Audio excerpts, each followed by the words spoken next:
네, 오늘은 외치는 자의 소리라는 제목으로 하나님의 말씀을 전하도록 하겠습니다. 이사야서는 총 66권으로 이루어져 있는데요. 이 전반부와 후반부의 내용이 극명하게 대비됩니다. 1장부터 39장까지는 이스라엘의 죄악과 실패를 성토한 후 40장부터 66장까지는 이스라엘의 회복의 날을 선포합니다. 이런 배경에서 오늘 본문 이 40장의 시작은 이사야 시대로부터 200여 년 후 이 바벨론에 포로된 유다 백성을 향한 절절한 위로로 시작됩니다. 비록 그들의 죄로 인해 받은 징계일지라도 내 백성이 당한 고통이 마음 아프신 것이죠. 그동안 고생 많았다. 바벨론에서의 징계 70년이 이제 다 끝이 났으니 시온으로 예루살렘으로 가자. 과연 그런지 오늘 본문 1절 2절을 다 같이 한번 읽어보겠습니다. 시작. 너희의 하나님이 이르시되 너희는 위로하라. 내 백성을 위로하라. 너희는 예루살렘의 마음에 닿도록 말하며 그것에게 외치라. 그 노역의 때가 끝났고 그 죄악이 사함을 받았느니라. 그의 모든 죄로 말미암아 여호와의 손에서 벌을 배나 받았느니라 할지니라 하시니. 그런데 문제는 이러한 하나님의 위로에도 유다 백성은 움직일 생각이 없어 보입니다. 이 바벨론의 이 찬란한 문명의 혜택에 이미 길들여져 버린 것이죠. 특별히 바벨론에서 나고 자란 유대 여인들은 이 남편이 가려면 당신이나 가세요. 이 자녀 교육 문제도 있고, 들어보니까 예루살렘에 아파트도 없고 이 백화점도 없다는데 하면서 딱 잘라버리는 것입니다. 우리나라도 이 서울에 한번 자리 잡은 사람이 이 서울을 탈출하기란 굉장히 어렵습니다. 무슨 일이 있어도 이 서울에서 뼈를 묻겠다고 결심한 사람들이 이 대부분이죠. 젊은이들만 그런 것이 아니고 연세 지극하신 그 어르신들도 시골로는 절대 못 가겠다는 거예요. 이유인즉슨 시골에는 병원도 없고 친구도 없고 공짜 지하철도 없답니다. 또 어떤 분들은 시골에만 오면 이 서울의 매연 냄새가 그렇게 그립답니다. 그렇게 되는 거죠. 바로 그러한 때에 이 하나님은 유대인 포로 귀환을 위한 이 특별 TF를 준비하십니다.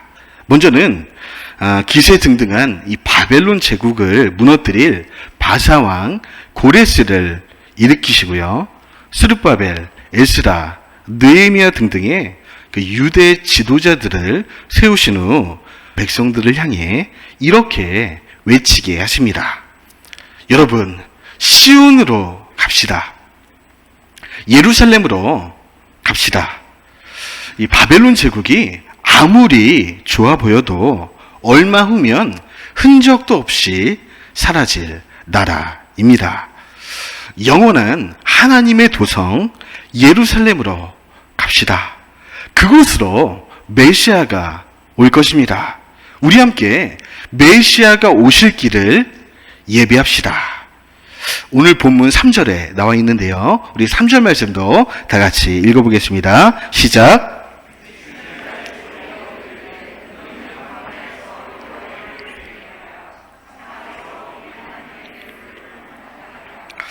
네, 이 말씀은 포로 귀환을 위해 당시 유대 지도자들에게 주신 명령인과 동시에 이 신약 시대 예수님의 초림을 준비하던 이 세례 요한의 사역을 예언하는 본문이기도 합니다.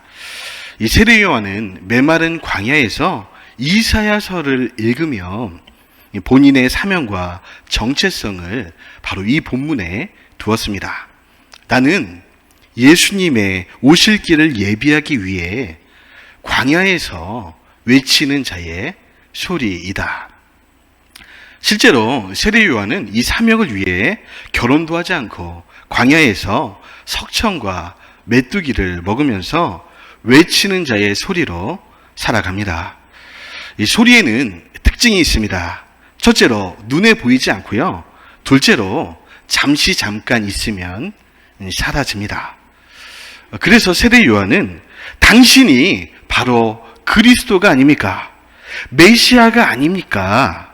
라고 외치는 이 수많은 군중의 환호성 앞에서도 경거망동하지 않습니다. 나는 메시아를 준비하기 위해 잠시 왔다가 사라지는 소리입니다. 진짜 메시아가 오시면 나는 흔적도 없이 사라질 것입니다. 그는 흥하여야 하겠고 나는 쇠하여야 합니다. 너무 멋있지 않습니까? 사랑하는 여러분, 우리도 광야에서 외치는 자의 소리가 됩시다. 세례 요한처럼 예수님이 내 삶의 주인공이 되시고 나는 조연이 되어 그분을 외치고 사라지는 소리가 됩시다. 사도 바울처럼 살든지 죽든지 내 안에서 그리스도만이 존귀케 되는 인생이 됩시다. 아멘이시죠? 우리 좌우앞집 사람과 인사하겠습니다. 외치는 자의 소리가 됩시다. 우리 뒷사람과도 외치는 자의 소리가 됩시다. 네, 유다 백성이 예루살렘에 복귀한다는 것은요, 단순히 사람들만의 이동을 의미하지 않습니다.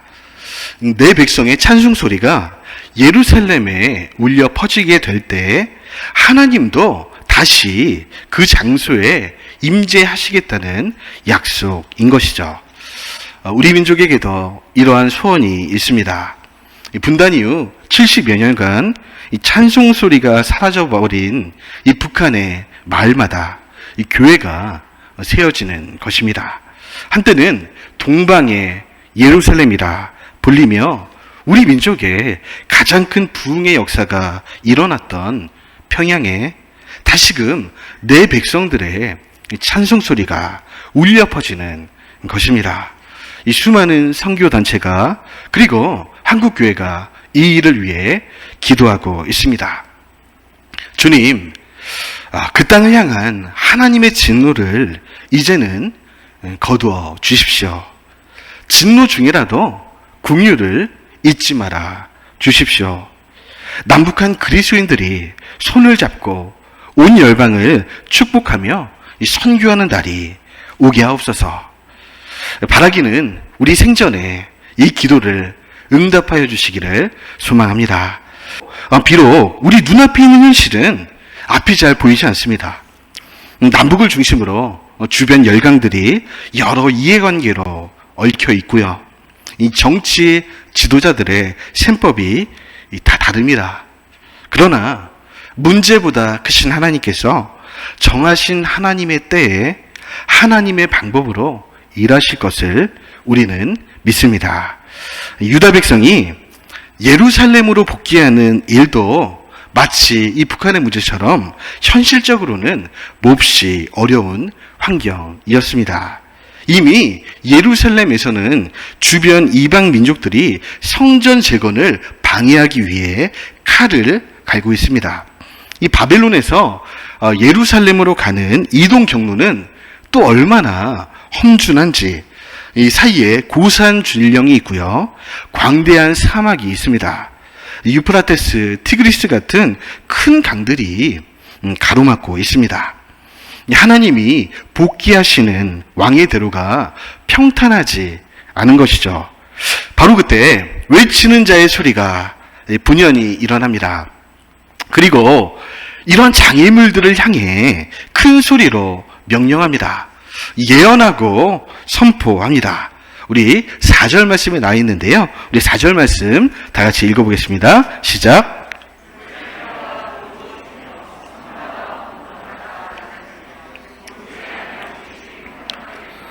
험한 곳이 평지가 될 것이요. 하나님의 일하시는 방법은 언제나 이와 같습니다.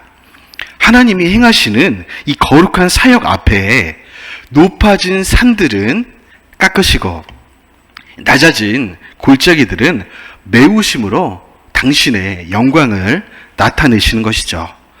일례로 이 하나님 앞에서 결코 무너지지 않을 것처럼 교만 떨었던 이 제국들의 끝을 보십시오. 애굽, 아수르, 바벨론, 헬라, 로마 등등은 영원할 것 같았지만 결국 역사의 뒤안길로 사라져 버립니다. 반대로 이 AD 70년에 로마 제국에 의해 전 세계로 디아스포라되어 약 2000년 동안 눈물의 골짜기를 거닐던 유대인들은 1948년 5월 14일 이스라엘 땅에 다시 나라를 건국하게 됩니다. 인류 역사상 가장 드라마틱한 방법으로 하나님의 살아계심을 보여주신 장면이죠. 그런데 이 말씀은 자칫 잘못하면 공산주의 이론에 날개를 달아주는 근거가 되는 구절로 오해되곤 합니다. 야, 성경에 보니까 높은 산 있으면 당장에 깎으란다. 실제로 칼 마르크스는 이 본문을 비롯해 성경의 몇몇 구절들을 자신의 이 공산주의 이론의 근거로 활용합니다. 결국 그는 인간을 부자와 빈자, 이 쥐즈와 소장농, 이 부르주아와 프롤레탈리아로 양분한 후에 부자들은 죽이고 사유재산을 몰수해버리는 방식으로 이 공정한 사회를 이루려고 합니다. 그렇게만 되면 마침내 그들이 추구하는 유토피아가 도래하게 될 거라는 것이죠. 결국 그 사회는 개인을 다스리는 국가도 없고 이 전쟁이나 이 혁명도 없으며 심지어 하나님조차 필요 없는 완전한 프롤레탈리아들의 천국이 된다는 것입니다. 아멘이십니까? 아멘 하시면 큰일 나겠죠? 예, 정말 그럴듯하잖아요. 그러니까 그 당시 인류의 절반이 그 사상 앞에 무릎을 꿇은 것이죠. 그러나 이 성경이 말씀하는 하나님의 나라는 그런 곳이 아닙니다. 칼 막스가 오해한 것이죠. 예수님도 그렇게 말씀하신 적이 없어요. 성경은 높은 산이든 낮은 골짜기든 모든 죄인들은 있는 모습 그대로 하나님 앞에 나오라는 것입니다. 부자면 부자여서 나와라. 가난하면 가난하니까 나와라. 배운 자와 못 배운 자, 건강한 자, 병든 자, 아이, 노인, 청년, 중년, 심지어 임종 직전인 분도 나와라. 일단 오기만 하면, 와서 복음을 듣기만 하면 복음의 능력이 그 사람을 변화시키게 될 것이다. 높은 자는 깎여지고요, 낮은 자는 치워집니다. 먼저 된 자는 나중되고요, 나중된 자는 먼저 됩니다. 약한 자는 강하게 되고요, 눈먼 자는 보게 됩니다. 어떤 제도와 사상이 아니라 이렇게 말씀과 성령으로 변화된 한 사람이 그 나라와 민족을 변화시키게 될 것이다. 이것이 복음의 자신감입니다. 교회의 자신감입니다. 그런 의미에서 진짜 좋은 교회는요, 그 사람의 세상적 신분에 대해 도무지 알 수 없는 교회입니다. 이 세상에는 부자도 있고 가난한 자도 있고 배운 자도 있고 못 배운 자도 있어서 차별이 있고 이 불공정이 가득한데, 교회 와봤더니 도무지 누가 누군지 분간이 안 가는 거예요. 그저 주님의 사랑받는 형제 자매로 만나는 것입니다. 같이 교회 청소하고, 같이 교사하고, 같이 수건 돌리기 하고, 같이 기도하고 말이죠. 많이 가진 사람들은 많다고 자랑하지 않습니다. 적게 가진 사람들은 적다고 기죽지도 않습니다. 그냥 있는 모습 그대로 서로를 받아줍니다. 그렇게 우리 모두는 한 명도 예외 없이 교회 안에서 중요한 사람이 됩니다. 모두가 필요한 사람이 됩니다. 모두의 은사가 다르지만 다른 것이 능력이 됩니다.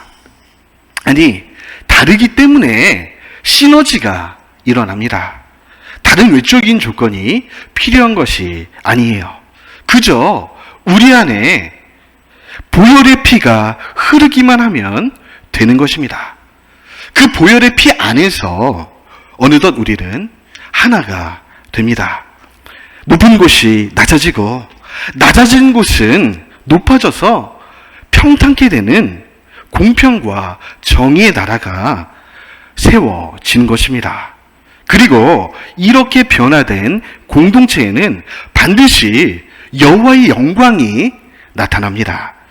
그때 비로소 온 세상은 우리를 통해, 변화된 우리를 통해 하나님의 살아계심을 보게 됩니다.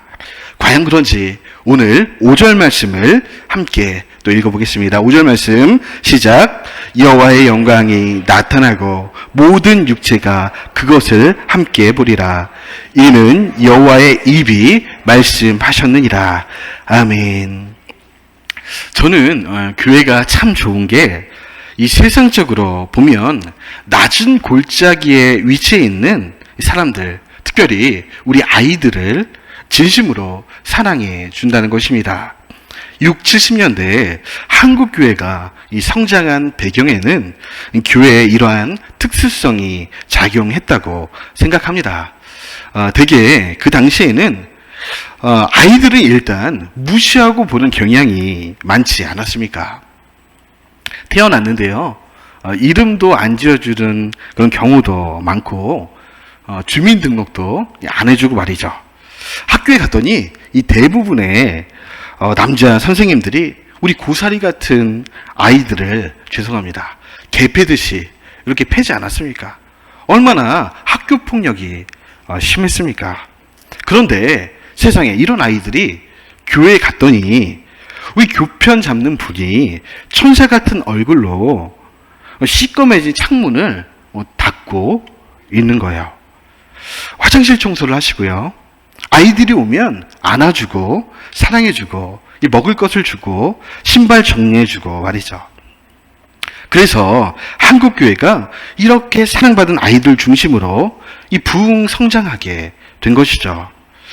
우리 본부부 교회 이 선생님들의 사역도 얼마나 귀합니까? 이 어려운 이 코로나 시대에 우리 아이들이 교회에 나온다는 그 이유로 매주 간식을 주고요. 얼마 전에 보셨나요? 교회에 워터파크도 만들어주고요. 어디 군 자녀들이라 잘 가지도 못하잖아요. 그 바쁜 이 군인 선생님들이 이 주일에 와서 말씀을 가르쳐주고 간증을 나누고 기도해주고 사랑해주고 말이죠. 우리 군인교회도 장병들을 위해 얼마나 마음을 주고 사랑을 주었습니까? 지난 군선교 70여 년 동안 군교회에서 받은 사랑 때문에 예수 믿게 된 사람들이 얼마나 많겠습니까? 수치를 정확히 계산 안 해서 그렇지 우리 하늘나라에서는 그 이름 한 명 한 명을 다 계수하고 계실 것입니다. 해군 본부교회 몇 명, 저기 해군 평택교회 몇 명, 저 최전방에 어떤 군인교회 몇 명, 이렇게 말이죠. 사랑하는 여러분, 그렇다면 우리는 왜 이렇게 누구도 알아주지 않는 영혼 사역에 물질과 시간을 들여가며 헌신하고 있습니까? 우리 아이들에게, 우리 장병들에게, 예수님을 모르는 모든 사람들에게 가장 중요한 것이 바로 이 생명의 말씀이기 때문입니다. 아이들만이 아니죠. 우리 젊은이들만이 아닙니다. 이 땅에 태어난 모든 인생에게 가장 중요한 것은 돈도, 성공도, 명예도, 건강도 아닙니다. 이런 것들이 필요 없다는 것이 아니라 필요하긴 한데 영생보다 중요하진 않습니다. 영생을 주는 말씀보다 중요하진 않습니다. 우리 인생은요, 남녀노소 상관없이 누구나 반드시 죽음의 강을 건널 때 손을 내밀어 주시는 분을 만나야 합니다. 우리의 고통스러운 삶의 끝에서 우리의 눈물을 닦아주실 분을 만나야 합니다. 나를 창조하시며 좋았다라고 말씀하시는 창조주의 음성을 들어야만 합니다.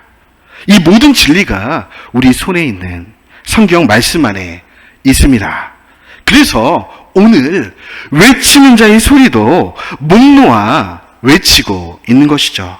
길어봐야 고작 70년, 80년밖에 안 되는 우리 인생.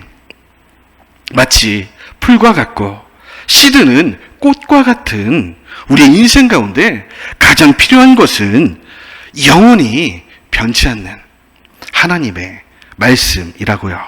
우리 마지막으로 오늘 본문 6절에서 8절까지를 한번 읽어보겠습니다. 시작. 말하는 자의 소리여 이르되 외치라. 대답하되 내가 무엇이라 외치리이까 하니 이르되 모든 육체는 풀이요 그의 모든 아름다움은 들의 꽃과 같으니 풀은 마르고 꽃이 시들면 여호와의 기운이 그 위에 불미라. 이 백성은 실로 풀이로다. 풀은 마르고 꽃은 시드나 우리 하나님의 말씀은 영원히 서리라 하라. 아멘. 말씀을 정리하겠습니다. 바라기는 이 자리에 나오신 모든 성도님들이 영원한 생명의 말씀을 주님 다시 오실 때까지 전하시는 외치는 자의 소리가 다 되시기를 주님의 이름으로 간절히 축원드립니다. 기도하겠습니다.